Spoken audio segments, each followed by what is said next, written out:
ধামাকাশপিং.com এর chairman doctor Mujtaba আলীকে ভাটারা থানা হেফাজত নিয়েছে গ্রাহকরা। শনিবার দুপুরে এবার কেয়ার হাসপাতালের সামনে থেকে অবরুদ্ধ করে তাকে। এরপর ভাটারা থানায় নিয়ে মুজতাবা আলীর বিরুদ্ধে প্রতারণা মামলায় গ্রেপ্তারের দাবি জানায় তারা। বান্ডেল থাকলে প্রতি সেনমানিতে টাকা বাঁচবে। বিকাশ সেনমানি বান্ডেল কিনে জিতুন প্রতি লেনদেনে। গ্রাহকদের দাবি 2021 সাল থেকে ই শপিং প্ল্যাটফর্ম ধামাকাশপিং.com কোম্পানির কার্যক্রম বন্ধ। এরপর থেকে গ্রাহকদের 400 কোটি টাকা লোপাট করার অভিযোগে ধামাকাশপিং.com এর চেয়ারম্যানের বিরুদ্ধে চেক জালিয়াতি ও প্রতারণার মামলা করে গ্রাহকরা। সাবেক স্বরাষ্ট্রমন্ত্রীর আত্মীয় পরিচয় দেয় তাকে গ্রেপ্তার করা হয়নি। শনিবার ভাটারা থানায় ধরে আনা হলেও আইনগত কোনো ব্যবস্থা নেয়নি পুলিশ। তবে ভাটারা থানার পক্ষ থেকেও কোনো মন্তব্য করতে রাজি হয়নি।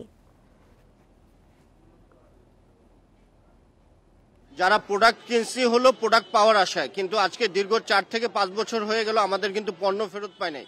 বিভিন্ন সোর্সে ইনফরমেশন পাইয়া পরে খবর দিলাম, তারপরে ওনাকে ধরে থানা নিয়ে আসলাম।